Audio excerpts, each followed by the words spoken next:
I am inevitable. What? I'm Iron Man.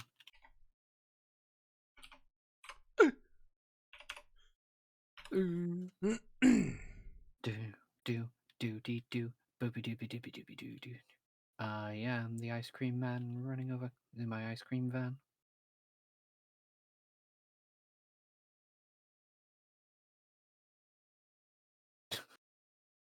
It's a song we used to sing in Halo back in the day. Back in For olden the days. yes, for the ice cream man mini game. Ew! I just got added. I like that. That is nice. Oh, it's Wolfie. It is Wolfie. Wolfie makes really great art. Yeah.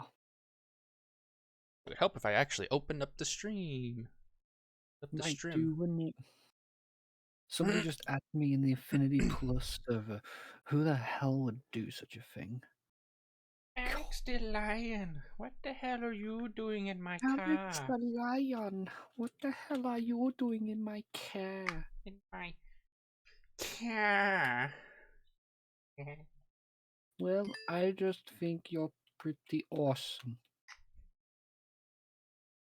Open up my ketchup cup that only has like halfway full of ketchup. Has like 80% here. That sounds like a no deal. The fish sticks in the ketchup. Fish sticks.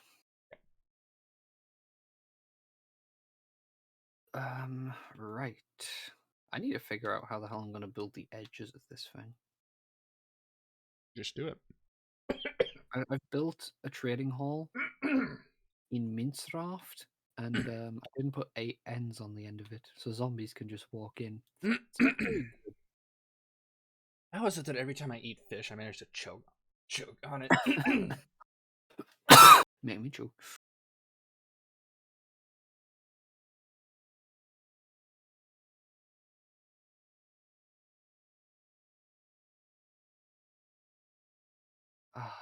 How much do you want? A lot. I can trade. Give me your emeralds. Emerald. Trade. Emeralds. Oh wow, really? Nah, I ain't trading that.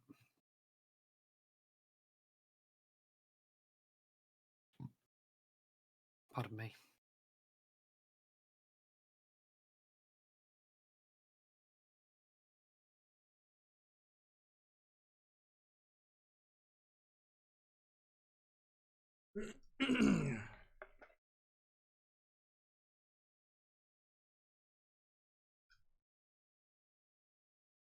So, how's it going? I'm trying to not fucking die. Says he's coughing. Oh no. It looks like I'm taking over the stream, everybody. British. It's now the British plus. British plus.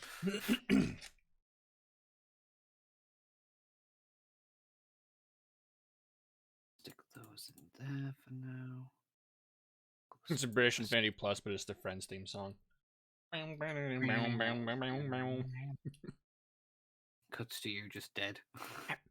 No one told you life was gonna be this way.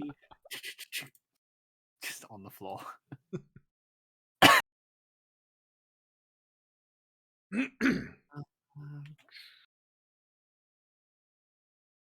Should I? Could I? Would I? Kind of want to get rid of the diorite.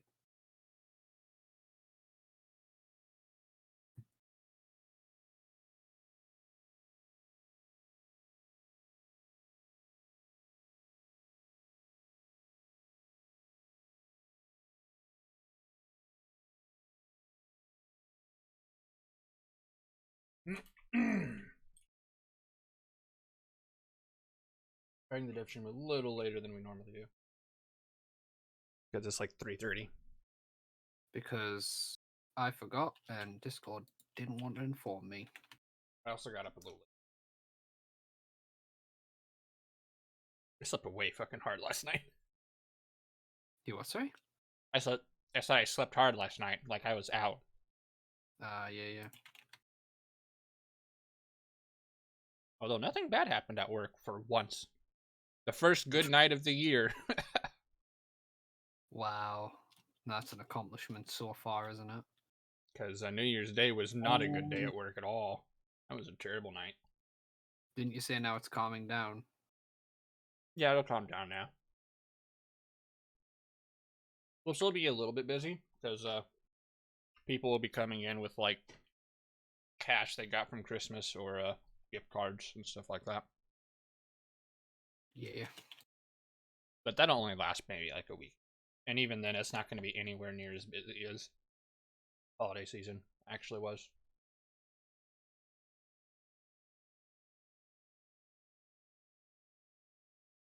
Because over the holiday season, we were averaging like 1,000 people a day. Damn, dude. Which is, I know it's that's a sin of everything. Yeah, that's half of our maximum capacity. My building can only hold about 2,000. How you doing today, Boyd? How you doing today?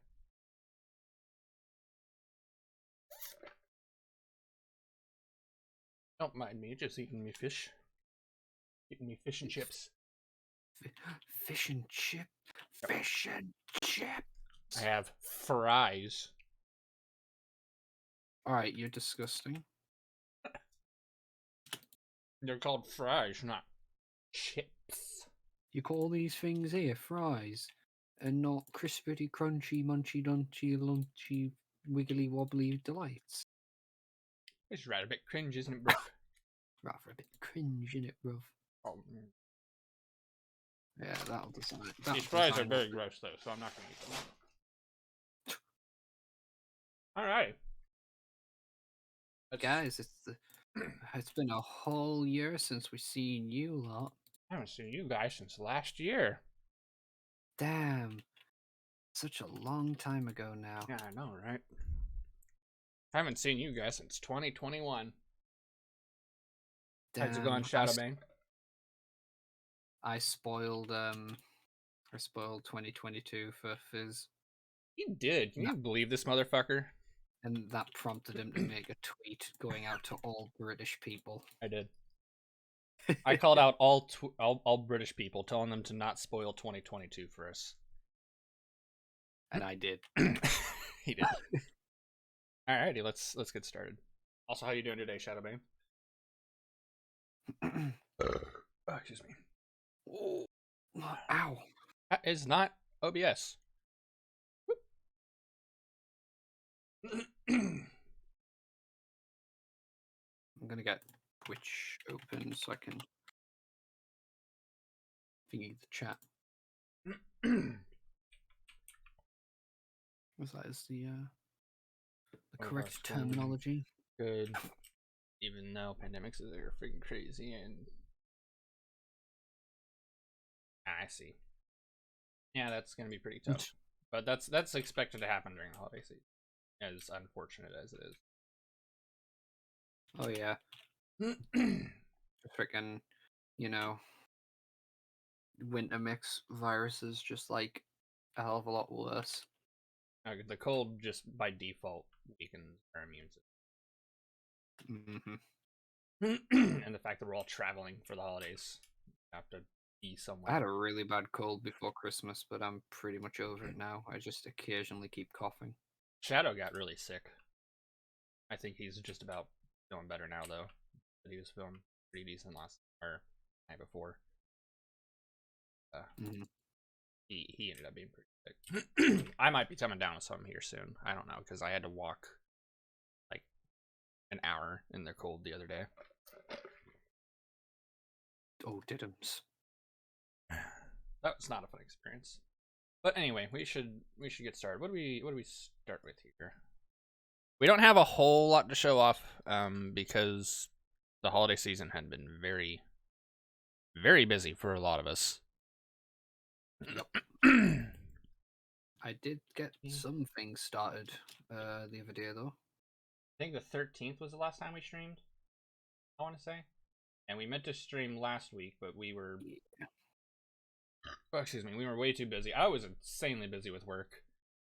You guys were busy with the holidays. Not a whole lot of project work was done. Or not enough project work was done to warrant streaming last week. And not really a whole lot has been done as well this week, but a little bit more has been done, so... Yeah, we're starting to slowly roll back into dev time again. It's been so warm up here in the northeast lately today, and it dropped to like 25 this week. Winter holidays were a nightmare for me. I couldn't catch up on the damn thing. Yeah, that's fair. It snowed where I'm at, up here in the northwest, and it's not supposed to snow here as frequently as it's been snowing. And because of that, everything shuts down. Yeah, pretty much because of global. Everything, whenever it snows where I live, everything shuts down. Like, no one out here can handle. So, how much you get? I think in total, we got maybe like 3 to 4 inches in total throughout the multiple days. Which where I'm from originally, that's not super terrible. Like, I can drive in that snow, and I can survive in that kind of snow. I don't like it, but I can do it. But nobody else around here can. I love the terminology. It's just like, I can survive. Well, yeah, there's not much else you can do in that kind of snow. Because I'm originally from the Midwest, and it snows there like every single year. Like, all the time. The Midwest? Oh, shit. I think we've seen 2 inches so far this winter. Yeah, it might have been only 2 inches. I think it was at 2 to 3. It could have been 4 inches. I don't know. I didn't really go out in it because I literally cannot. They don't have the infrastructure to deal with it, so I was kind of fugged. But let's see here. Last day, 13th. So we can go over everything that we have done since 13th. So now they're going to slowly. Yeah.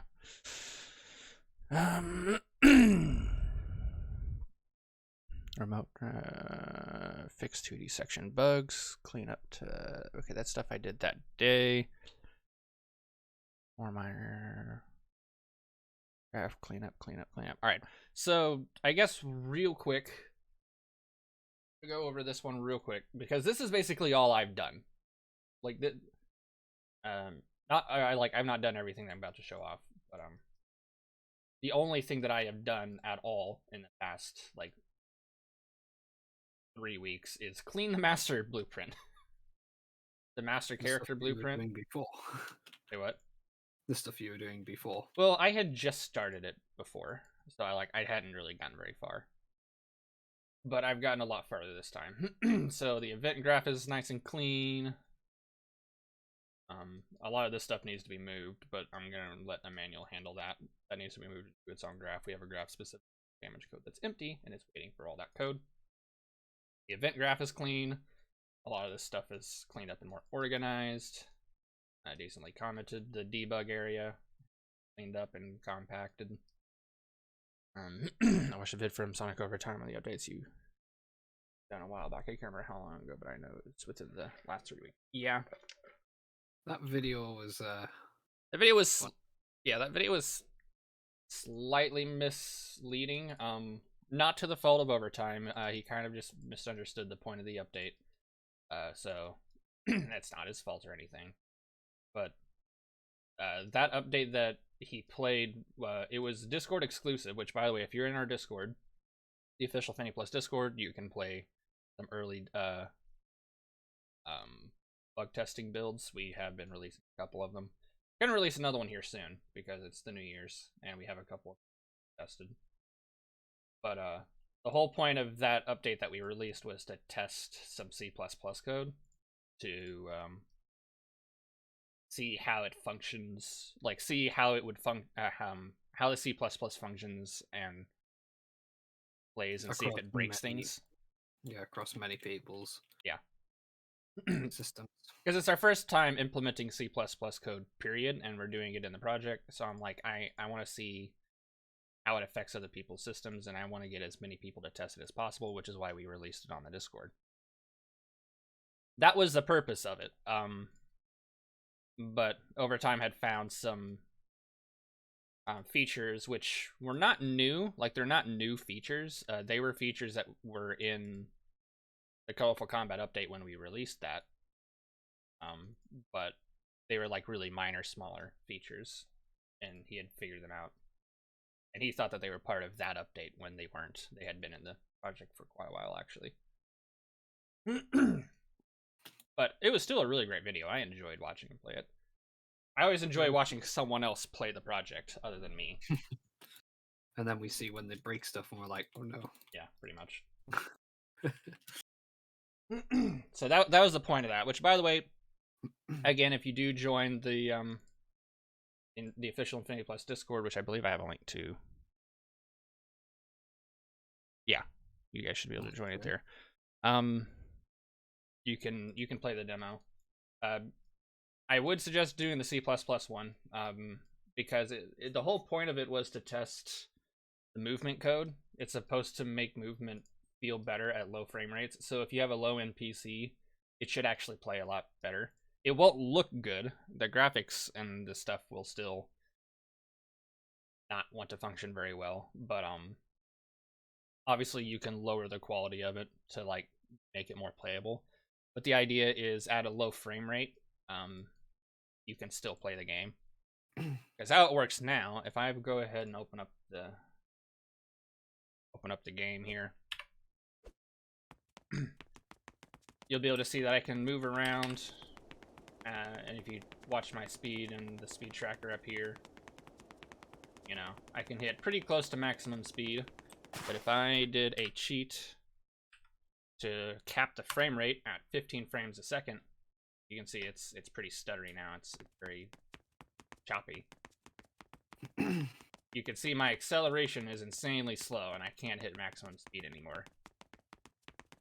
I can, but it will take a really, really long time to overcome the friction. But essentially, the demo that we released on the Discord fixes this. So even at low frame rates, if your computer can't run it at 60 FPS, or even if it runs it at 30 FPS, you should still be able to hit maximum speed, and you should be able to run around and still play normally, is the thing. And just like, just to let know, is there was somebody on the Discord who has helped us with this code. We didn't make that patch. Like, that C++, that was not us.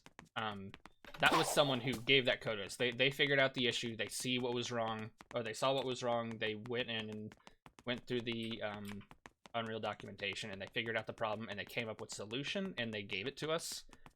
And then we implemented it. So don't credit us for the fix. Credit, what was his name? Unpaired Brackets, I believe. Like, Unpaired Brackets or something like that. I think. I would have to double check the guy's name. And either way, we're going to be putting him in the credits if he wants it. Yeah, we'll add him to the credits because it's donated code. Also, how you doing today, Tiger? Hello, Tiger. Tiger. See, and nice, I did notice a few things different with the debug room. I need to find some time to play around with that stuff flawlessly. Sonic Omens almost on my laptop on fire. Yeah, Omens, I mean, in general, Omens is just not a very well optimized game, which is sad. But we're not here to talk about Omens. So to go back to what I was saying, a lot of the code has been cleaned up. The object code has also, or the object graph has been cleaned up significantly. Looks a lot cleaner. This object interaction used to be massive. It used to be this big. Like, all of this code, if you have looked through the code before, you'll see like this massive chunk of code. That's no longer in use. We no longer use all that. I have compressed all of it down to a single function. I have to find the function. I don't know where it's at. He's put it somewhere. Anymore. General object interaction. Okay, yeah. So now it's all in this one simple, much smaller function. It basically does the same thing that all of this code does, just really tiny. And it's also called whenever an object interacts with you. rather than whenever you interact with an object, because what it used to do is it used to fire on this event, and this is an event called event actor begin overlap. That's whenever you overlap with any actor, period.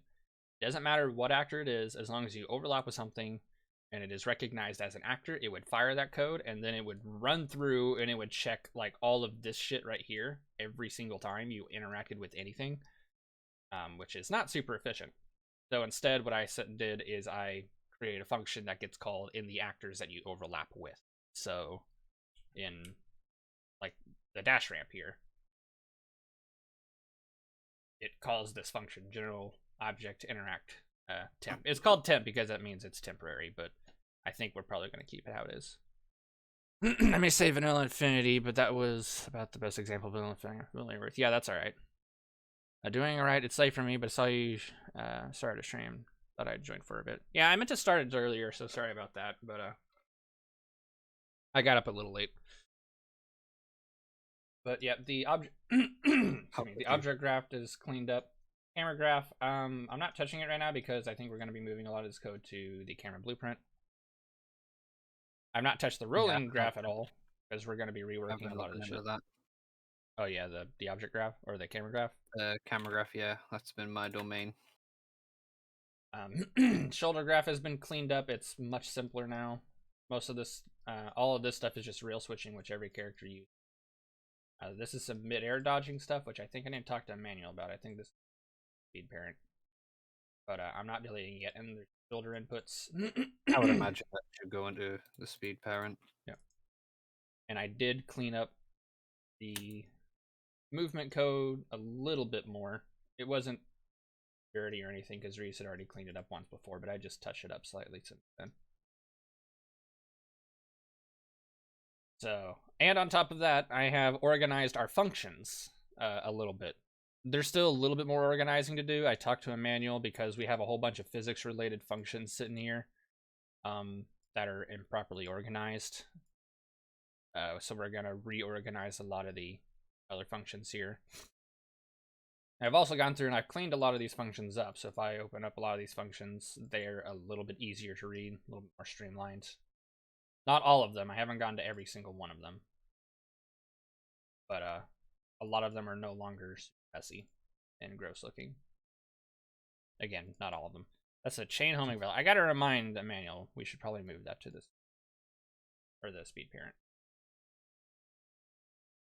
So I have been busy cleaning up the master code.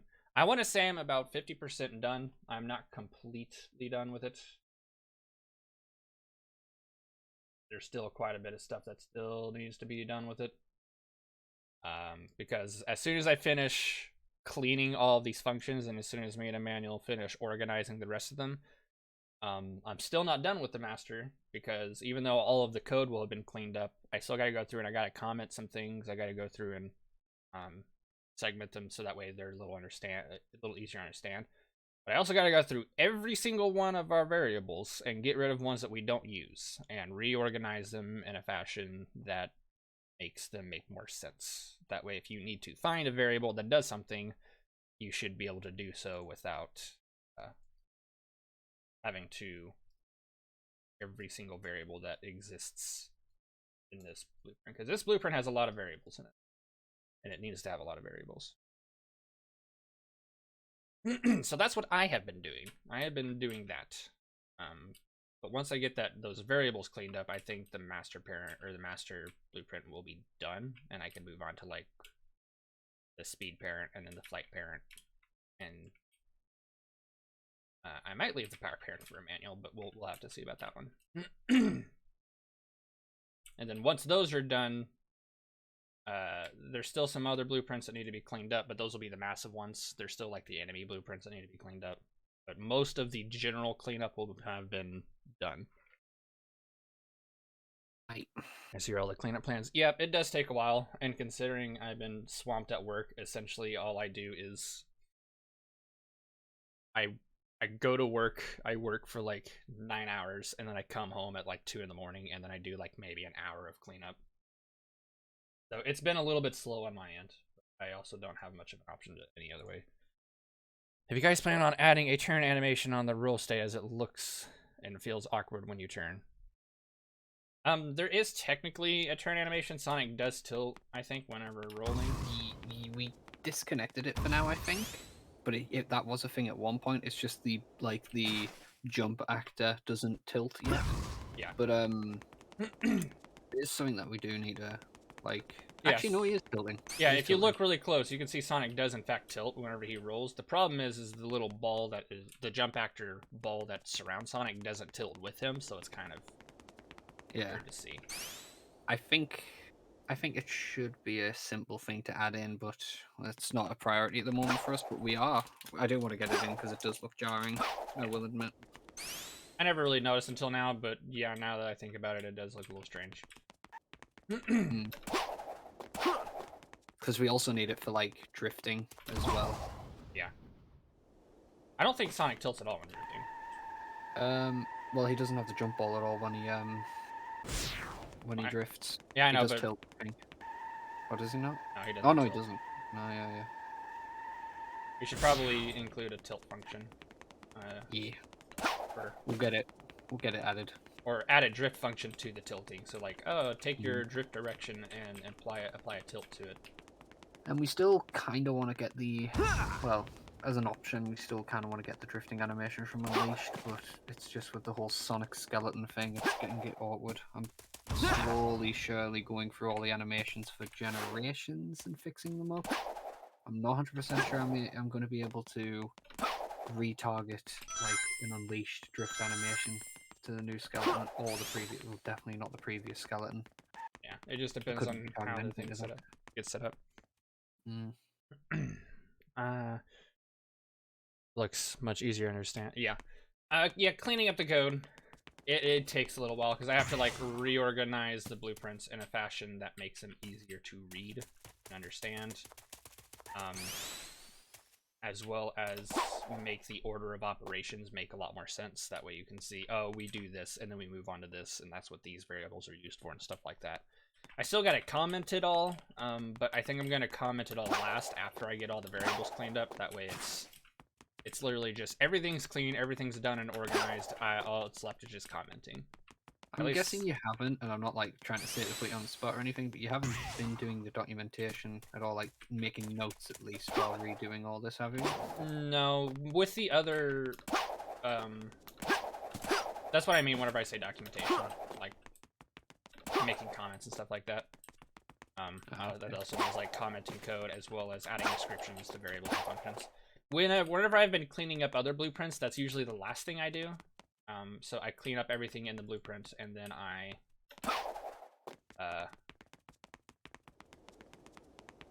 after I clean up the blueprint, I will go in and I will comment. And add descriptions to everything. Yeah. I did notice the 06 sort of style update to the HUD that the boost gauge feels hero style to me, which I do like. Yeah, the boost gauge is still not functioning. Well, it is functioning fine, but it's not. Aesthetically, I can't swap it out at the moment. That's the thing. Yeah, there's no swapping functionality. Yeah, it will swap to look like the 06 style boost if you choose 06. It's just I haven't been able to, at the moment, figure out how exactly I'm going to do this modular. But I've took a break from the HUD for now because I was working on some other things. But when I get back to it, it is one of the things on my list to look into first. So another thing that Reese worked on for a little bit. Oh no, he's putting my work on the spot now. If you watch Sonic run around, you can see that little dust particles kick up behind him. Are you guys doing things for the hubs then? Yeah, we've already been doing that. That's been a thing that we've worked on for like quite a while ago. Yeah. But as you can see, little dust particles kick up whenever Sonic runs. That's always been in the project. I think these are slightly different though than the ones that we originally those have had. been updated to Niagara now. Those are now Niagara particles instead of Cascade. Yeah. I have been slowly going through a bunch of the particles and upgrading them to Niagara. They look a little copy paste. Like they did originally as well. It's just the color. It's a bit more standouty. I need to change its alpha value a bit more. Okay. Yeah, Yeah, it's still a little bit work in progress. We're not quite done with it because I think there's a couple more we gotta do. I was having issues with scaling stuff. I was focusing on that for a bit, which I got fixed. Same thing with the water. Did you already do the water one? Like the water one? Oh, I did, but I haven't swapped it in yet. That's still the old one, because I can't get the scaling to work for the Niagara one at the moment. But a couple other things we did, or Reese did, is you can see different types of dust particles leave Sonic's feet whenever he runs on certain terrain. So this is a little bit more of a dirt. You can see it's kind of sand. It's meant to be sand. I need to get a sandy particle. But yeah. So this is meant to be sand. Kind of a little difficult to see, but you can see like a sand particle leave Sonic's feet. Whenever he walks on grass, you can see little grass particles kick up. Yeah. I don't think we have one for yeah, dirt. That's dirt. There's nothing for dirt yet. That needs a custom particle as well. That one's wood, which doesn't really need anything. That's just fine. That's just fine with wood. And then we have water. So like, obviously water that you want to stand in, or if you just simply tell a material that it's water, this will happen. Like, if you want something like this without having an entire water volume, you can just simply tell a material to have the physics properties of water. That's what the surface water also has as well. Like the material that the water volume is a water material, so yeah, like you can do that. So this is literally just told to be water, even though it's not a water actor. Yes, just to test out the particle. And then we have snow. Yeah, snow's got one as well. One thing I noticed about all of these is, especially with, you can notice it with snow and with grass, they always... Yeah, they always go in the same direction. Yeah, I know why. Flow in the same direction. Yeah, I mean, maybe it's just wind, you know? The wind's always going in the same direction. Ever figured that? Unreal has 2 different metal materials. Unreal doesn't, it's just we have 2. For some reason, Sonic has 2 metal running sound effects. No, I'm pretty sure Unreal by default has 2 different types of metal materials, doesn't it? Well, yeah, it does, but you don't have physics materials for it. You have to make your own physics materials. Oh. I think all right, well, thanks for stopping by, Void. What was he saying? See you later. One for Sonic like is just pure metal surface, and the other one sounds more like a grate. Like if you're walking over like catwalks or something like that. Yeah. And we've got Icy Ice Baby. Yep. And we even have one for fire. Yeah, we have lava. You got a little lava particle that plays whenever you run on fire. Or a little fire particle that plays whenever you run on lava. And I guess it's a good segue to mention another little feature that I thought of and implemented. This is something I did. I got bored. I came home from work one night. I'm like, I don't want to organize things, and I had this idea stuck in the back of my head for the longest time, so I wanted to actually implement it. But this is actual lava, as in like, it's not just a floor material. It's actual. Well, I guess we tell it to interact with the floor material as well, but you can take damage on this. Like, this is something you would normally take damage on. But I am currently not taking damage on it, because I have implemented a new system for lava interactions, where if you stand on lava and or move below a certain speed for a certain amount of time, you will take damage from it. This system, I came up with this as a way to include an additional interaction with lava outside of just, oh, you touch lava, you take damage.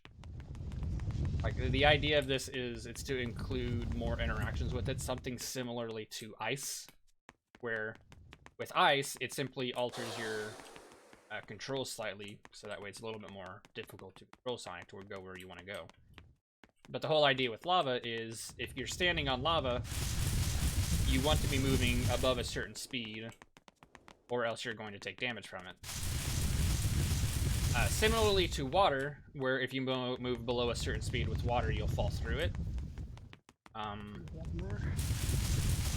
But the thing is with lava, if you move below a certain speed for a certain period of time, you will take damage from it as well. So if I walked up to it and stood on it, I will eventually take damage. However, just because I'm moving on it does not mean that I won't take damage. If I move below a certain speed, I'm still going to take damage. So it was an interesting little lava interaction I thought up of, because I'm just like, to me, lava is not a very interesting stage hazard, because it's either you take damage from it, you avoid it, or you have a fire shield. Those are like its 3 interactions. It's like you have a fire shield, you don't take damage. You touch it, you take damage, or you just completely avoid it at all cost. But with a system like this, it adds a little bit of risk and reward to it. So that way, if you want to say, like, add a path that involves running on lava, you can risk it by running across it. But if at any point in time you slow down or stop moving or, like, get stopped for whatever reason, there's a potential of taking damage and losing rings. Is the idea. And it's not, it also opens up lava to be a little bit more traversable outside of just having a fire shield. You mainly thought of this because, like, you know, if you touch something hot, yeah, you want to, like, get your hand away from that thing straight away or something. Like, yeah, if you touch a hot stove for, like, half a second, you're not gonna burn yourself. Like, you barely touched it, there has not been enough time passed for the heat to transfer from the stove to your hand. So the idea was, like, if you're moving fast and you're running across lava, you're moving across it too quickly for the heat to transfer and damage you. However, if you slow down below a certain speed, then the lava will overpower you, is the idea. We very much love the system, making it a little bit much more fair to exploration. Yeah. It is still immune to fire, or like, you still become immune to it if you have a fire shield. So if you stepped on it with a fire shield, it won't damage you or anything.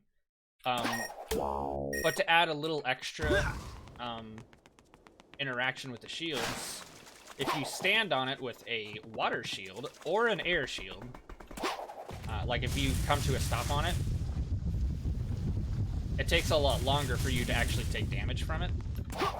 So the water shield and the air shield will actually prolong the timer that that runs whenever you come to a standstill or below a certain speed while standing on a fire. So it also adds a little bit more interaction between the other shields as well.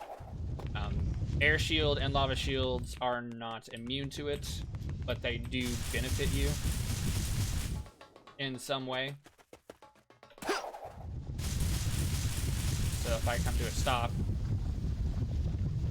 you can see it takes a lot longer for it to actually damage me. Versus that was a very quick damage. Versus with the with the air shield and the water shield, it adds like a whole extra second. And again, if I just grab a fire shield. Oh yeah, that's another thing that we worked on. Where I had the brain blast. Alright. Yeah, walking on water still gets rid of the fire shield. Obviously we should look into that when we refresh the God damn it. Oh wow. It pushed me out of the way. 1 minute. Alright.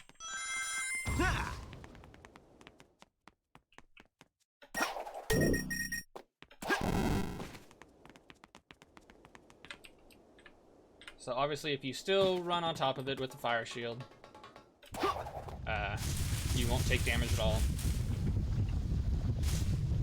Like, it kind of just stops.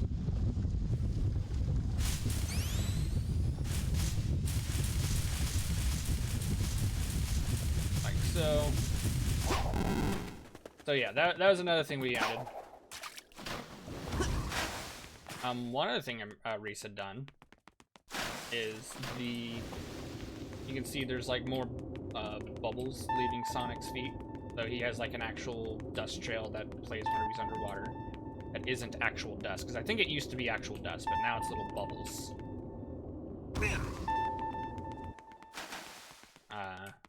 So he has an underwater trail, and there has been a reverse texture added to the water surface. So if you look up to the water surface from below it, you can't simply just see through it super easily. A little bit less opaque than it used to be. So little visual details like that have been done. Let's see here. There was an issue. Are these still being used? No, it is using the game mode. There was this. We tried altering the code that tracks the item boxes, because if you hit an item box and then you leave a loading section, like this here's a loading zone. If I hit an item box in here, and then if I leave and I walk back in, we want that item box to still be destroyed. Like, you don't want to leave a loading, you don't want to destroy an item box, leave a loading section, and then come back to find that it's back, because then you could use that to, like, farm lives or something. Or farm rings. However, you don't always want that to happen, so let's see here, if I hit this Sorry, here... I'm back. You explaining the respawn? Yeah. If I hit this here, these do respawn. So it is you can tell it whether or not you want it to respawn or not. Which this is a system we've had in place for a very long time, but wasn't functioning. It wasn't functioning as intended, but now it's fixed. Although we do need to move it from the game mode. Currently, all this stuff is being handled in the game mode. The game mode tracks it, and we need to not do it in the game mode, I think. But did you explain how we achieved this glorious feat yet? when I had my brain blast. I thought we weren't using that system anymore, because you had your brain blast related to the level manager. Yeah. But we don't use that anymore. No, we use the level manager to assign the IDs, is what I want to. Oh, wait, we can still do that? Yeah. That's what we're going to do, to assign the IDs still. Okay. So, in order for this to work, every item box has to have an ID, like an ID number. That's how the game mode and soon the game instance tracks the tracks which item boxes have been opened and haven't been opened. So whenever an item box spawns in, it checks it goes to the game mode and says, "Hey, am I on your list?" No. If I'm not on your list, that means I've not been opened already. I can go ahead and spawn in. But if it checks the list and it does find itself on the game mode's list, then it goes, "Hey, I'm already on your list. That means I was hit previously. I shouldn't spawn in. I should spawn it in a broken state. That way I can't be hit again." However, in order to do that, you need an ID. Like, it needs to have something to identify itself with, so that way it can be put into a list. And what it used to be is every single time you would place down an item box, you would have to like give it a list of or add an ID to it, and you could not you could not put two identical IDs down, because if you did, I wonder if this will work. Let's see if this will work. Both of them would just be destroyed if I'm not mistaken. So currently, right now, neither of these two item boxes are set to respawn. If I hit one, and then if I leave, then I come back, yeah, it's destroyed. However, if they shared an ID, so that has an ID of 16, I'm going to make this one have an ID of 16 too. If I only deleted one of them, or if I only destroyed one of them, and then I came back and left, like if I leave, then I come back, you'll see that they're both destroyed because they have identical IDs. And if you've never really handled mass amounts of objects like that, you're more than likely going to make a mistake. You're going to make duplicates by accident, or you're going to do this or that. It's super easy to make a mistake like this. However, as you can see, this now has an item box ID of 16. I'm not going to change that. What instead I'm going to do is I'm going to come over here to the level manager, and I'm going to hit assign item box IDs. Boop. Like so. Pardon me. It says no item boxes found. I think that's because they already have the IDs. Yeah. So now this has an item box ID of 18. I gotta update the debug thing. So this used to say 16, but now it has an item box ID of 18. So essentially what happened is I hit this button in the editor, like I hit it in the editor, and it looks throughout the entire level in all of the different level streaming volumes for any item boxes that exist anywhere inside of your level, and it assigned an ID to them. So that way they have a auto-generated ID. That way you don't have to go in and you don't have to manually assign IDs to each individual one. You don't have to look to see if you accidentally labeled two of them the same thing, or if, like, one's an invalid ID or whatever. This will automatically assign them an ID, and it will never duplicate an ID because it will always increment the ID number. It starts from 0 and it moves up incrementally. It will never duplicate one.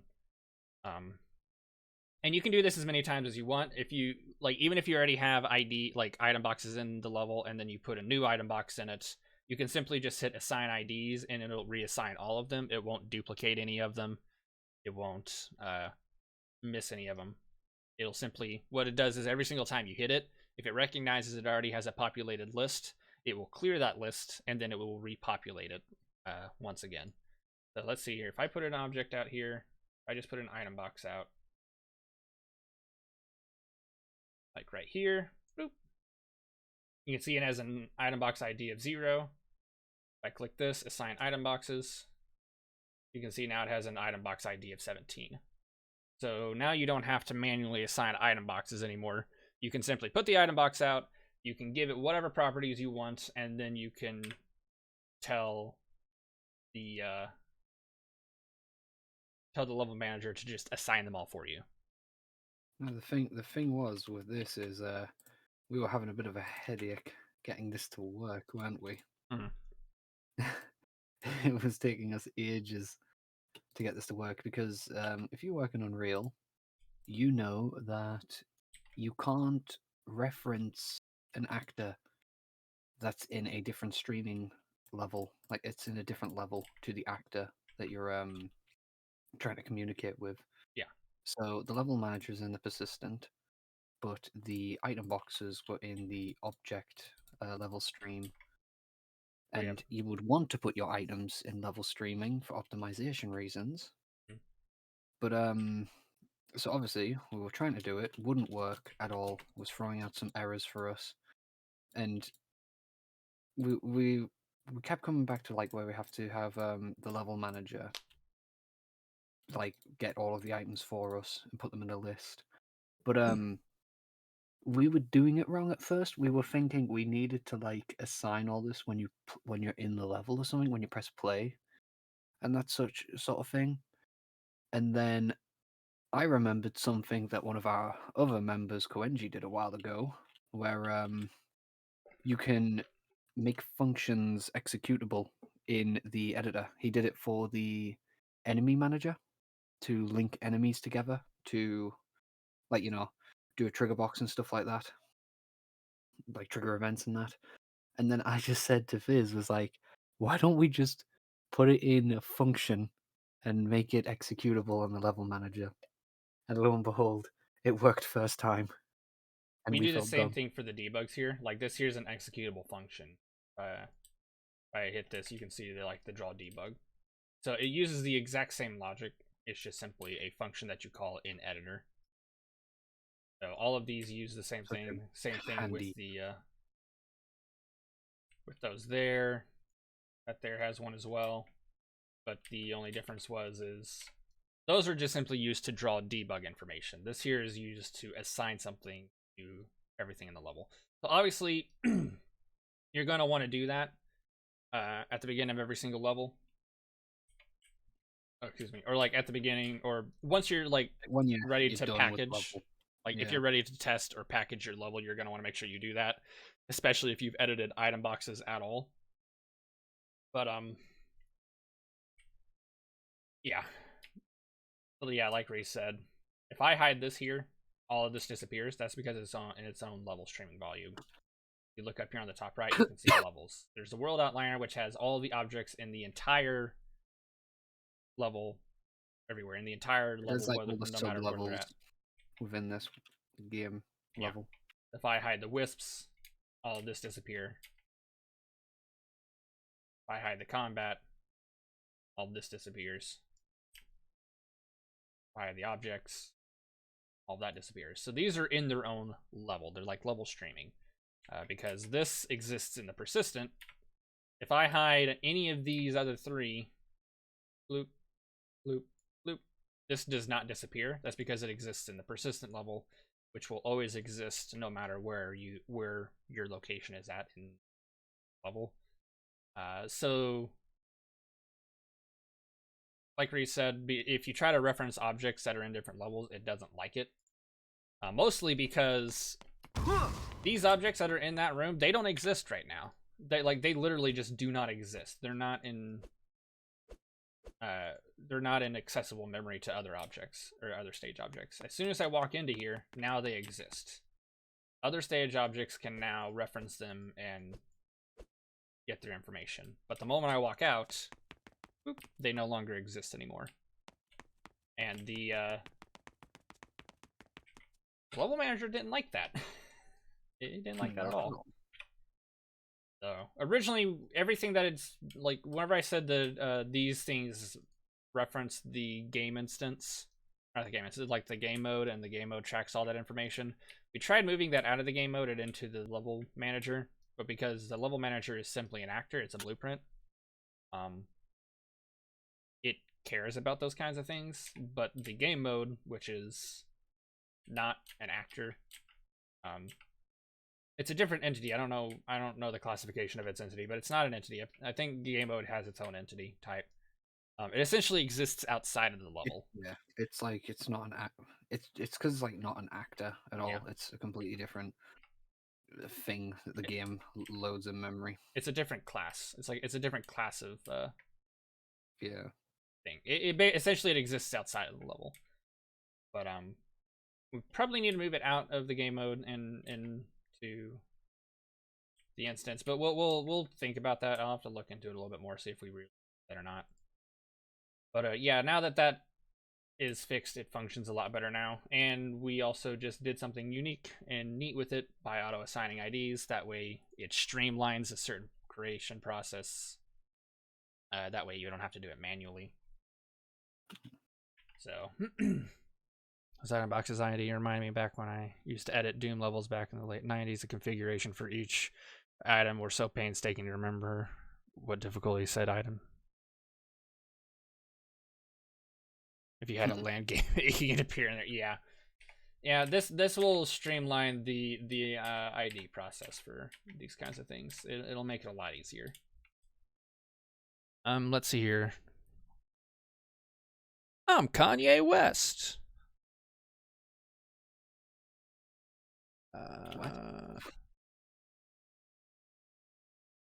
What? One of the pushes Emmanuel made. Yeah. Which is called I'm Kanye West. These are the people I work with. Like we have, anytime we make a push, we have to label what the push is, and we can even add a description if we want to. So like, I'm neat about it. So like, master blueprint cleanup, converted home attack to use timer, worked on water particles. I'm Kanye West. The most important freaking push. Oh yeah, there was one subtle thing with the water as well. It's not a huge. Are you talking about the underside? Really. Yeah, I can see the underside of the water now. Yeah, I already showed that. You were gone. So I'm sorry. Showed it. It does look really cool though. All I literally did was get the material and turn it to two-sided. Yep. But like now, at least you can see where the surface of the water is. Yeah, from the underside.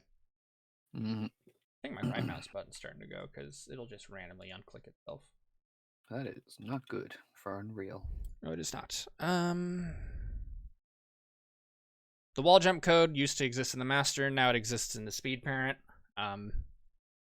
Because only speed characters are able to wall jump and wall slide. Yeah, because when you think about it, Knuckles can climb and Tails can fly. So they don't need a wall jump. or a wall slide. The only time you need it is if you have a power character that can't wall jump.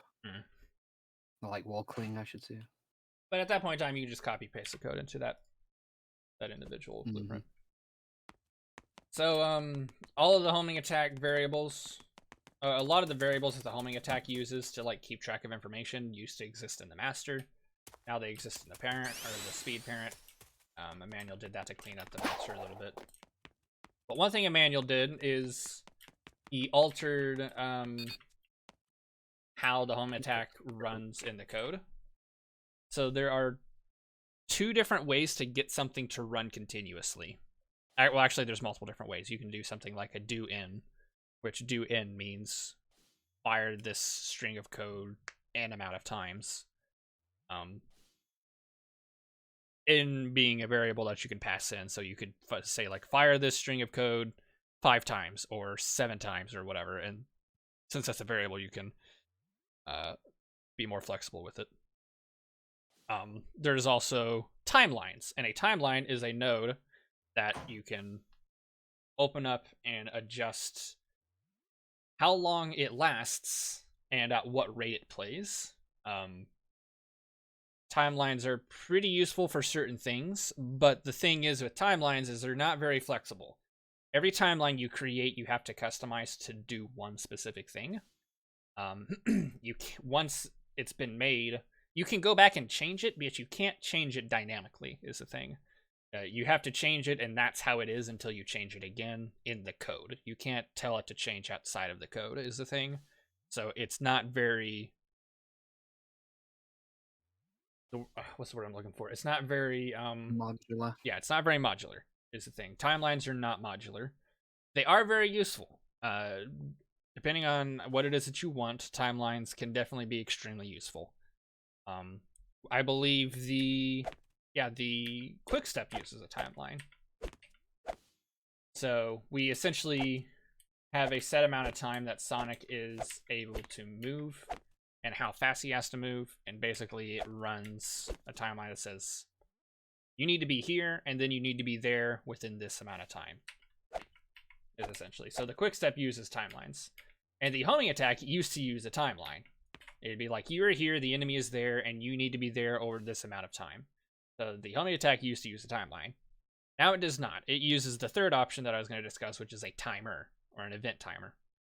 A timer, similarly to an event tick, will run continuously, but the thing is unlike the event tick, which runs every single frame, you can adjust how quickly a timer runs. So you can say it runs every tick, every other tick, every 3 ticks, or every like 0.5 ticks or whatever. You can essentially say it can run this many times or at this rate, and it will constantly run that code. But the nice thing with the timer is you can do what's called a timer handle, which is a variable that allows you to cancel that timer at any point in time, or pause that timer at any point in time, or unpause the timer at any point in time. And basically, with that handle, you're capable of tracking the state of the timer, if it exists, if it's paused, if it's playing, as well as tell it what to do remotely. You can also change the rate in which it plays remotely, because the rate in which it plays is also a variable. It's a lot more modular that way. So in this instance, the homing attack has become a lot more modular because Emmanuel moved it off of a timeline and put it onto a timer instead. And on top of that, he also did one other thing. Instead of the homing attack moving your location to the enemy's location, the homing attack will now interrupt your velocity to send you towards them. So essentially what used to happen is, I guess just to test it on a spring over here, if you were to home attack a spring, which by the way, it doesn't work like this anymore. This works for it doesn't matter what you're homing attacking, it will always use velocity now, it never interrupts your location. It would say, the spring is there, you are here, stop your movement entirely, and we'll save your movement for later, but stop your movement entirely, and we're going to move your location from your current spot to the spring's spot. Like so. Not land properly, that's strange. But now it doesn't do that. What it does is it takes your current velocity, it doesn't stop you at all, it takes your current velocity and it reroutes it to direct you directly into your target. It feels a little bit more natural. It ultimately doesn't feel too much different at all. It still feels just as snappy as it used to. Like if I home attack these enemies right here, you can see it doesn't really feel any less snappy, especially if I'm already facing the enemy. However, it does feel a little bit different if I'm not facing the enemy. Like if the enemy is right there, and I'm facing away from the enemy, Sonic kind of curves towards it. So if I'm running by an enemy, it kind of interrupts my velocity to like curve into the enemy. Kind of like that. It makes it feel a little more natural. It makes it feel a little bit more smooth. And whenever you launch yourself off of an enemy, it feels a lot more natural and smooth, because instead of saving your speed, stopping you, and then relaunching you, it simply just proceeds to continue to launch you with the velocity that you had already obtained in order to hit the enemy, or in order to home attack the enemy. So the homing attack has been changed to no longer interrupt your location, but rather interrupt your velocity, so that way you're pulled towards the enemy naturally, rather than physically moved to the enemy. Problem. What'd you break? I stepped outside of a loading zone as soon as an enemy was respawning. Oh. So the particle couldn't be told to stop firing. So the homing attack has been altered quite a bit. It's still going to be adjusted. It's not finished. We're still making minor adjustments to it, but it does feel a lot better because it feels a lot more natural. And we will probably this here is one of the reasons we will probably make another push and make another demo for you guys to test. So if I wouldn't be too surprised if like a day or two from now I might push a demo or update the demo that's on the Discord. That way you guys can try out this new homing attack. See if there's any issues or bugs with it whenever you use it.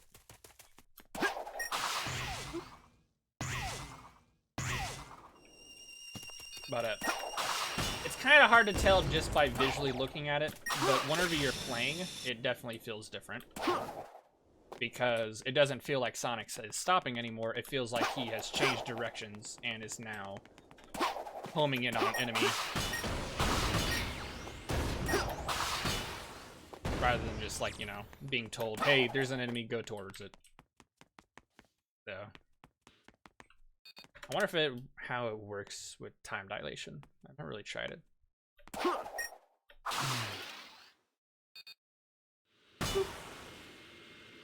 Okay, I think it works a lot better with time dilation as well. Because I think timelines don't like to work on it with time dilation. Yeah. Timers are a little bit more flexible with time dilation, I believe.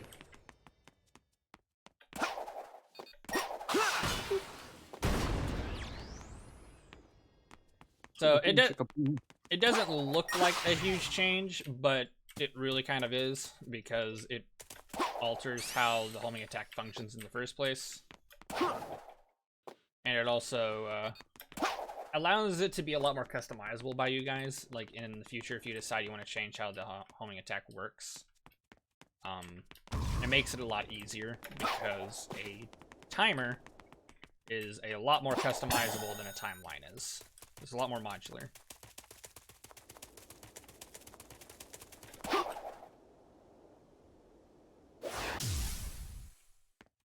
So I don't really think there's a whole lot else we have to go over.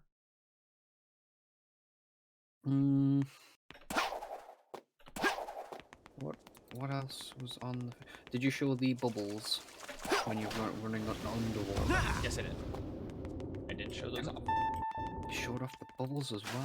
Yeah, you left for like 3 minutes. Damn, you showed off all the stuff that I did without me being here. I am saddened by that. Real quick, I have to use the restroom, so I'm gonna be back. Reese will still be here though, so he can talk to you. Give me give me like 5 minutes. Why does he always keep doing this to me?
Right, Reese doesn't know this, but I'm back now. Okay, you know what? Oh, there he is. He's alive again. Hello. I made a mistake. How did you make a mistake? I both muted and deafened myself, so your audio did not come to the stream at all. You're kidding me. Yeah. No, I'm not I kidding. was sitting chatting You're for talking to ages. yourself this whole time. I thought nobody was responding to me for some reason. That was my Great. fault. All right. Well, thanks. I'm sorry. Yeah, Shadowbane, when you said the thing last time, it's like, yeah, I do make the greatest functions and the deeper functions. I do. And also your question, I might as well think. I asked. I was confused why you didn't respond, but I asked, what did you mean by that question? Did you mean the drop dash, the spin dash, or that electric burst move that the others added in a while back? You might want to change the roll screen into the again. ball. Or jumping.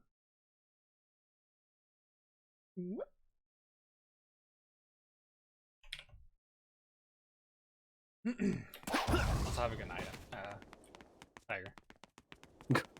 You left a long time ago. Talking about the spin charge? That was a manual that came up with the spin charge. God damn it. Sorry. I hate you. I was like thinking of things to say for ages, and then I went on a tangent about the new Sonic model and all the stuff that we've got to do once I have that finished. But no, nobody heard me struggle to bring up the conversation. Yes, I just talked into the void. Yep. How could you do this to me?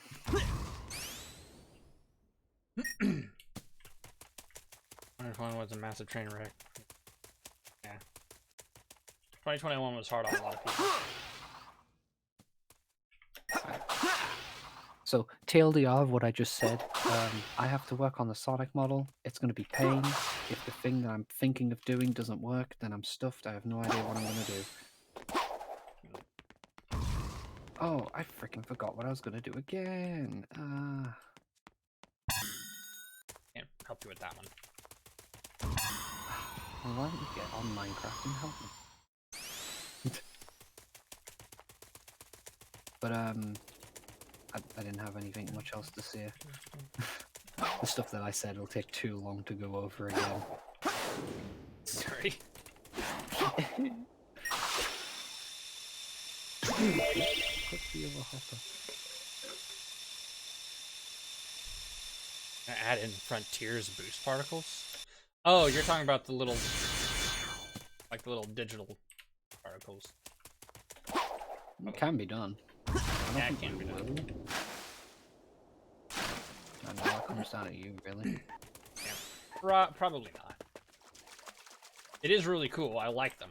Like they're really neat looking particles. But What the fuck?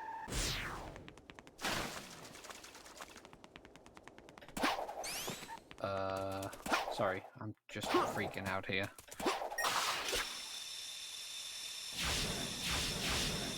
But yeah, I mentioned that, like, well, I say I mentioned again that we had the what you call it to do, like getting around to redoing Shadow Blaze and Metal Sonic, like fixing them up with the new updates. yeah. What about it? That was it. Oh, just the fact that we got to do it. Yeah. Like, after I'm done with my job of fixing up Sonic's stuff, if it works, I hope to God it works, that we have to get around to doing the other old speed characters that have been neglected. Yep. And we will completely overhaul them slightly, like, visually, to give them all unique quirks of their animations and stuff. So they should all feel like individual, like you could say. all feel like their own character when you play as them, and not just like Sonic clones, you know? Yeah. It'll be fun.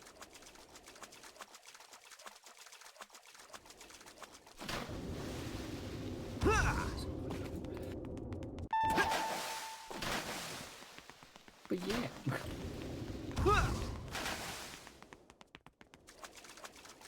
Oh, yes, that was a thing.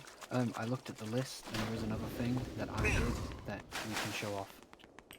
That is Something else that I was talking about that nobody will hear me ever talk about ever again. that was The FOV. FOV. Yeah, I made the changes to the FOV. Remember, it's more like a behind the hood sort of thing that you would show off. Oh, okay. So, yeah, we have a more unified function or uniform function now for altering the field of view. A good example of it would be here at the Skydive zone. The field of view. This isn't the camera zooming out. That's the field of view expanding, and then going back down. It is very subtle with the Skydive. Oh, I changed it so that way it's bigger now. Oh, have you? Yeah. Oh yeah. Also, just a side note. Previously, the Skydive field of view stuff was broken for like all of our previous releases, and I never noticed. But when I was going through this code and making it, I realized there was a bug, so I fixed it. Just a small thing. The field of view can now be more dynamically like widened and Adjusted. Yeah, Skydive would be a good area to test it. Skydive. We now have a function called Field of View Manager. You can quickly set the field of view, meaning it will swiftly interp to it, or you can gradually interp the field of view to a maximum value. Yes. So let's see here if 170 is like the maximum FOV that your camera can handle, by the way, so that would be like something for a very dramatic show off. Yeah. I'm gonna max. Let's just do like 170 just to max. Son of a bitch! Why are you always like this? Autosave. In the process of editing something, and you have to save right on top of it. Oh yeah. So just to show it off, we're gonna set both of these to maximum, and then I'll show off the difference between a quick field of view and a slow field of view. It'll take a little bit because we got to compile the master character in between. Edits. We also have a function specifically for just resetting it. So if you just need to reset the field of view back to its default, you just call this one specific function. Yeah. So this will be the quick field of view, meaning this is going to very swiftly adjust the field of view. So you can see it basically just jumped the field of view set, or like expanded outward, but then as you can see it went back to normal almost immediately. It is a little difficult to tell with the dynamic camera zooming constantly doing its thing, which we need to update. The ramp's gone. Wait, the ramp's back. What the hell? Ramp. The green ramp, it wasn't there when you went out of the Skydive, but then when you exited, it was there. Very weird. Anywho, oh look there, it's not there again. Huh, I never really noticed. Well, that's strange. So this is the more gradual interpolation of the field of view. That way it's not like, you know, immediately like zoom out. Like you'll be able to see it gradually zoom out. To be honest, probably better to show that off with the boost. Yeah, probably. Because the boost you can control the time. Gradual lerp addition is pretty small. Do you know what a good rate to put that at would be? The higher the number, the quicker it is, if I'm not mistaken. Let's try 10. Well, because if I did it to the boost, I'd have to open up the speed parent. Speed parent would compile a bit quicker than the master, to be honest. Probably. Actually, oh no, yeah, that's correct. That's why I put it there. Unless actually, I think the speed parent does overtake the FOV for skydiving. I think. Yeah, I think it does. Go with the speed parent. I don't think the speed parent has its own skydiving code. I think it does. I Shouldn't. remember this being a problem. Yeah, it shouldn't, but I think it does. Guess we'll see. There's a wall slide and spawn homing attack reticle. It does not have any skydiving code. These are on the air ticks. Yeah. Oh well. Go to the boost at least. Like the boost is the easiest thing to show this off. Yeah, action graph jump, go back. And then go down to the boost. It's in boost efficiency, if I'm not mistaken.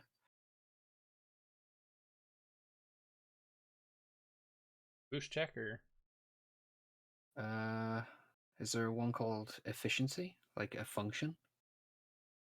Oh, a function called boost efficiency? I believe so, but Functions actions at the top. It is boost energy. Yes, this is it.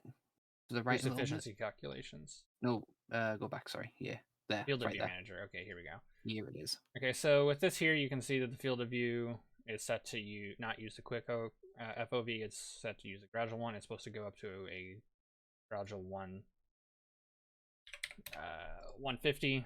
Let's update this just so it's a little bit faster. We'll compile it, and you'll see that as we boost, the longer we boost, the more gradual it will just expand the FOV. Yeah.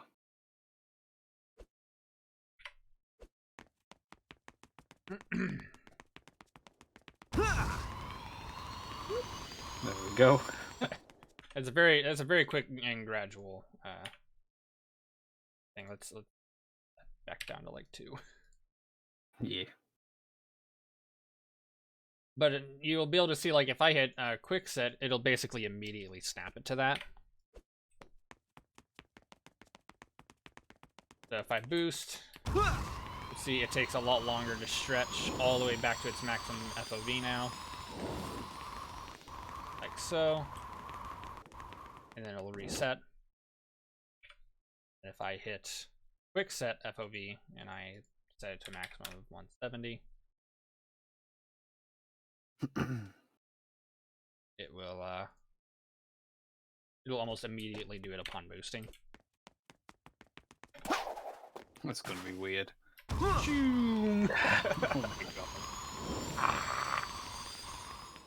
So yeah. So that's a bit of code that I worked on. That's like the first bit of code I worked on this year. No, actually no, it was 6 days ago. It was the first bit of code I worked on after Christmas. I'm gonna bump Once this I up was to like kind of done with the holidays. like 110. Yeah. Back. So obviously the reason this is put into a function now is now for any of the children actors, so like the power parent, fly parent, speed parent, you have this function that you can add to any piece of code for like dramatic effect to add some emphasis to speed or something.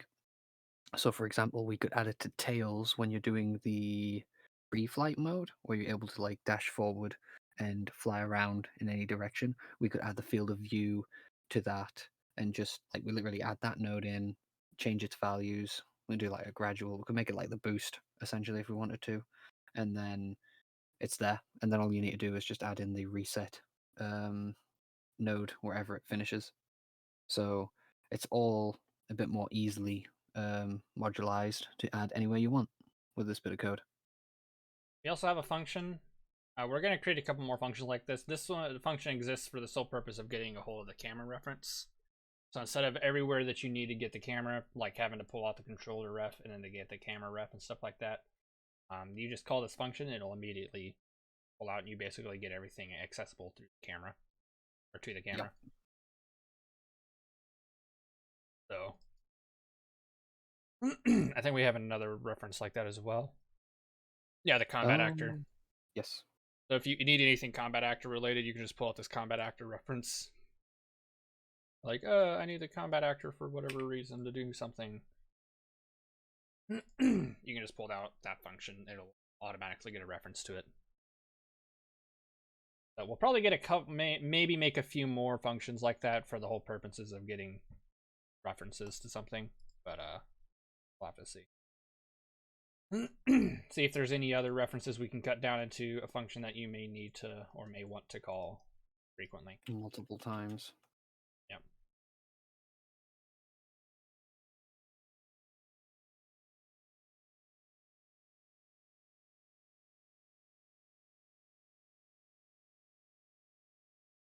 All right. So that's basically about it. I don't think we've really done much of anything else. There's not a whole lot of other things. If there's anything Emmanuel did, obviously he wasn't here to mention anything, but we should pretty much know what he's done anyway. Convert home attack to use timer. Fix speed parent. I had to fix a bunch of Emmanuel's work because he pushed it broken. Oh, yes. Reparented most of the homing attack variables. Worked on water particles. Migrated the wall jump.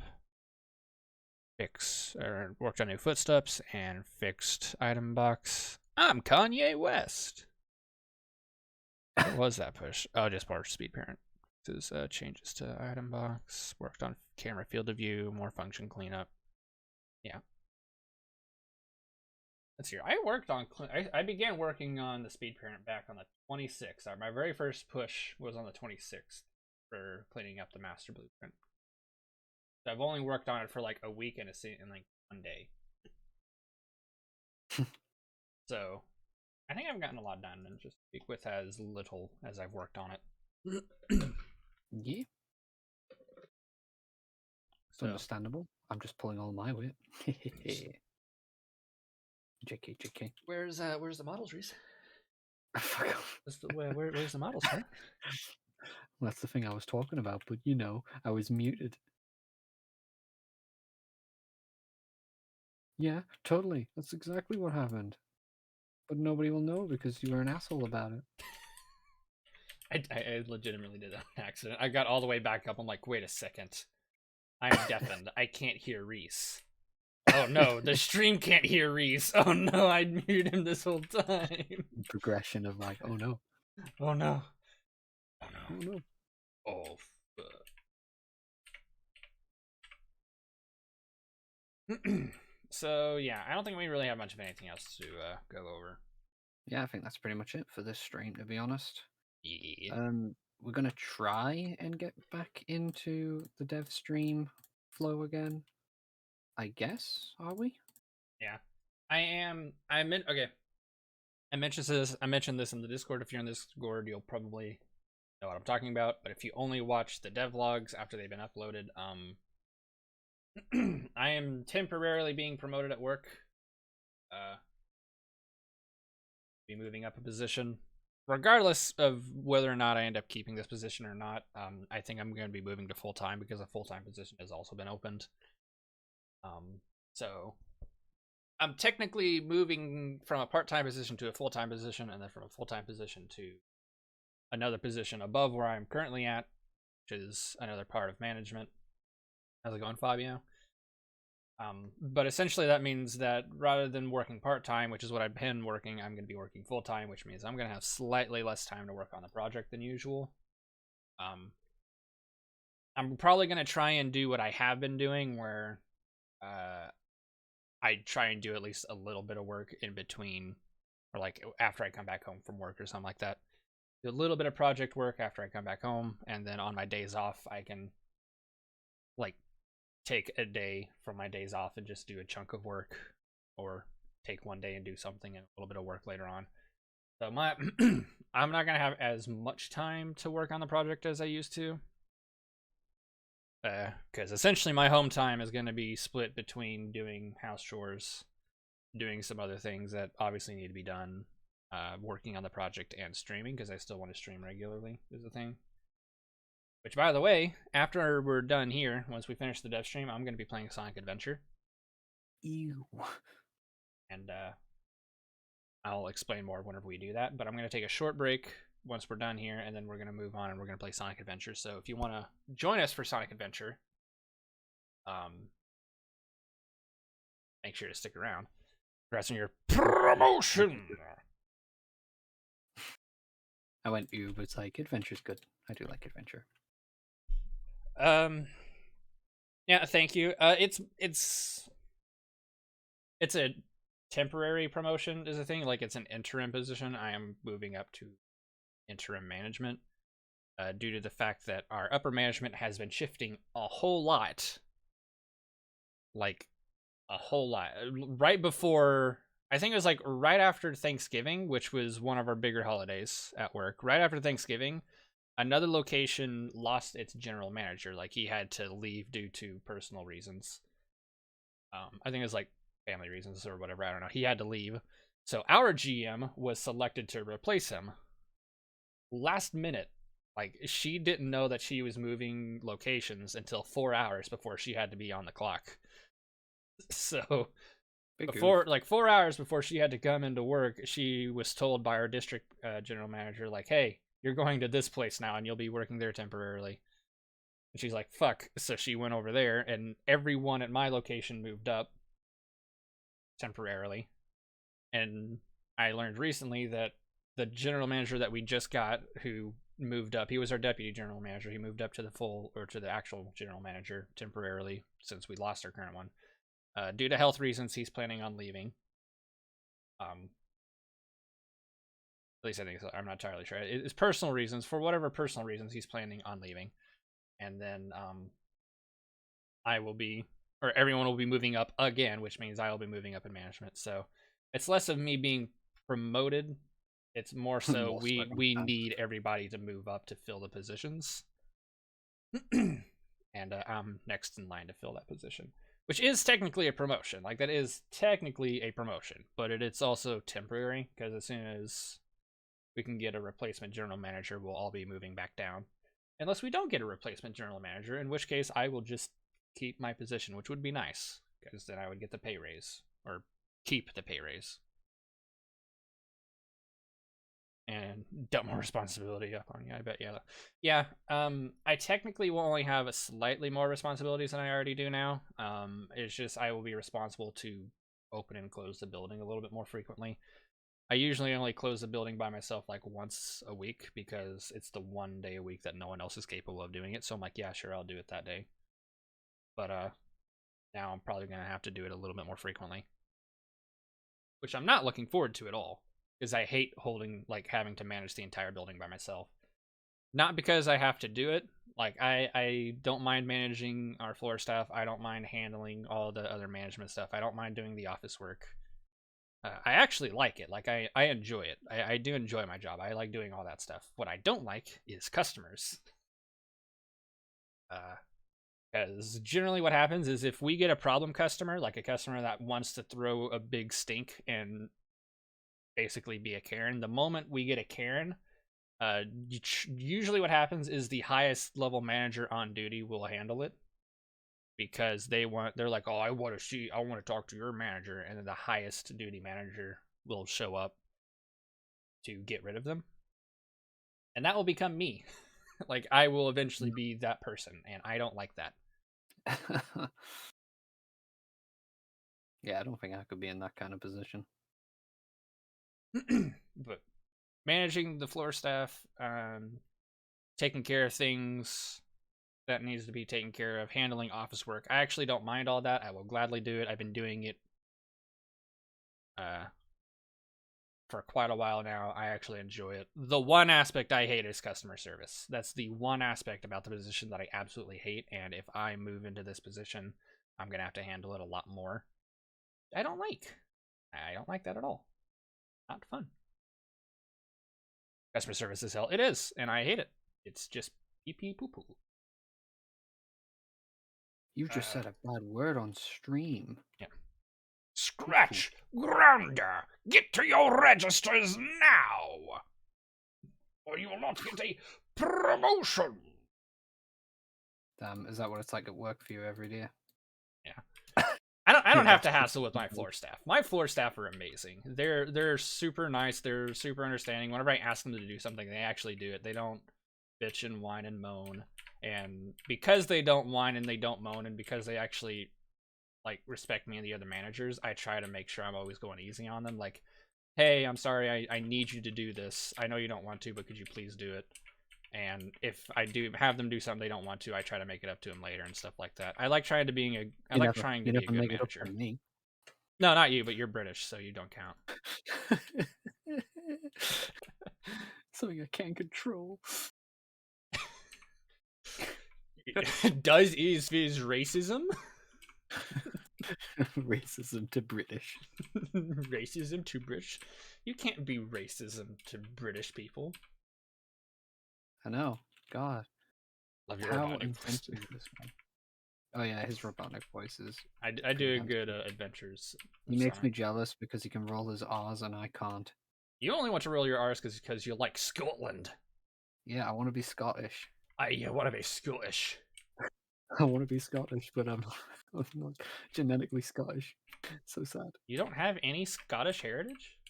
Nope. I do. I know. I know you do. And I you have live Scottish in freaking heritage. I do. Although 80% of my heritage comes from Europe. Like my mom's side is from the UK. My dad's father's side is from Scotland. Wait. You're telling me you got a bit of British in you? I do actually have a bit of British in me. Oh shit. Does that mean you cannot be I cannot be offended because you are British as well? Yeah. Holy shit, we've just discovered Fizz is British. Uh-oh. Exposed. That would explain my teeth. Oof. Oh, okay. I'll take that as an insult. You're not wrong. One of my teeth is cracked, but you know. Have you seen my teeth? No. Good. My teeth are disgusting. I hate my teeth. I hate smiling because I hate my teeth. My teeth are disgusting. I know that pain. What is your origin on the other side of the aisle? I forget. There's so many levels. What? Are you talking about just his heritage in general? I'm pretty sure you just said he's basically British. Who, me? Yeah. I'm British. Shadowbane was like, Reese, what is your origin on the other side of the aisle? Which on the I think other side of the aisle. I think he means, because I'm pretty sure Shadowbane's like, say you're from the north or something. Oh, aren't you from? Yeah, north. Yeah, you're northern. I'm near Scotland. Up there near Scotland. That's why I'm sad, because I'm so close to it, yet I can never be technically Scottish. Like my grandpa's side is Scottish, but my nana's side is Irish and German. Like it's a mix between Irish and German. So I've got a lot of European in me.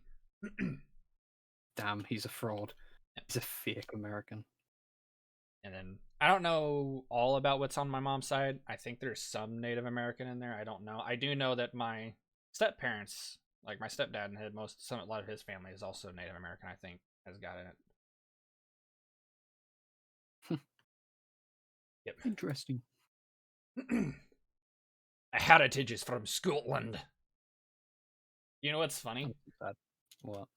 I have a manager that I work with. He's one of my favorite managers. He also has heritage from Scotland.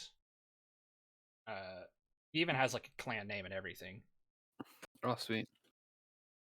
But he can't roll his R's either. He can't roll his R's like he's from Scotland. You make me sad.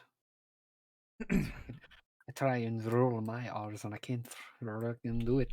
I'm rolling. Just doesn't work. Yeah. I'm terrible. I'm shutting up now. I need to ask my mom where most of her heritage comes from. I know I know her family from the UK. I think I told you my mother's maiden name. Yeah, that's a very British name. Yeah, I think I remember. But I also I've told you my last name, which obviously I'm not going to say. It was Benedict. Benedict Cumberbatch. I'm actually Benedict Cumberbatch. Oh no! I knew it. I've exposed him again, guys. Oh, that's why. That's why they disappeared. Why? Look, this is in the wrong level streaming area. Why is that in there? Don't know. Huh. Okay, well, mystery solved. Great work, A guy that's from Ireland that makes a better Irish the Hedgehog versus what we saw last year. Oh, Irish the Hedgehog. I'm Irish the Hedgehog. The subtitles have no idea what to say. Hey, what's the big size of you? What's with the? I ran into me big mate. Big. I can't even remember the bloody lines, man. Ran into me old pal Big. I was like, hey, Big, what's the big size of you? What's the big size of you?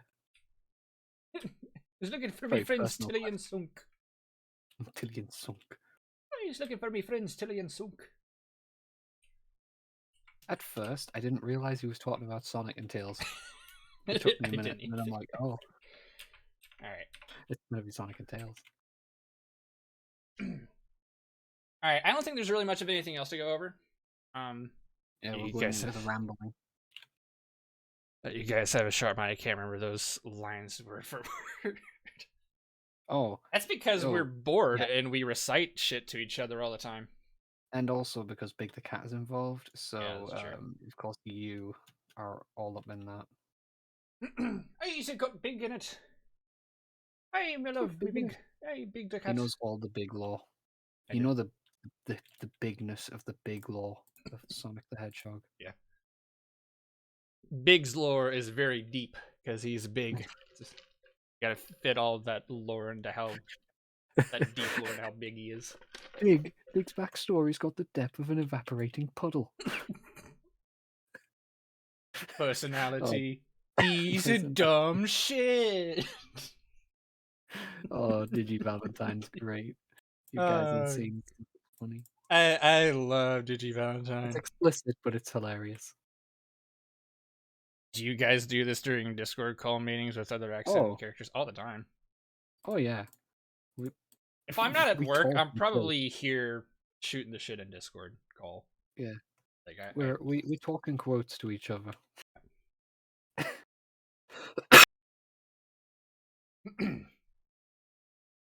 It's how we come up with accents for Sonic characters that don't have voices, aka whisper. Stay quiet and no one gets hurt.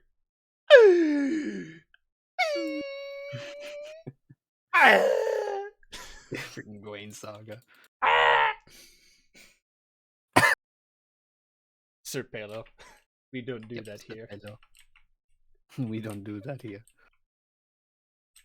Somebody stepped on my crotch. Alrighty.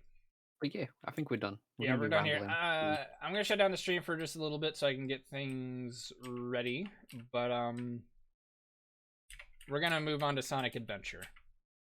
Yeah. I want to play some Sunk Adventure. I wanted to start the year off with Sonic. We're gonna do that. Yeah, for the YouTube. Yeah.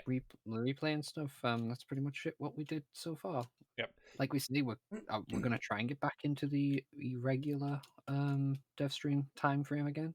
Yeah. So our next dev stream would probably be the 17th, hopefully. Unless I get a metric fuck ton of shit done, in which case we could do one again next week to try and get back on the actual schedule. Because although I think we actually are back on the actual schedule, because I think we ended up taking 3 weeks off instead of. I think we took 2 weeks off between the schedule once. Yeah. I don't know. We somehow got off of the original schedule.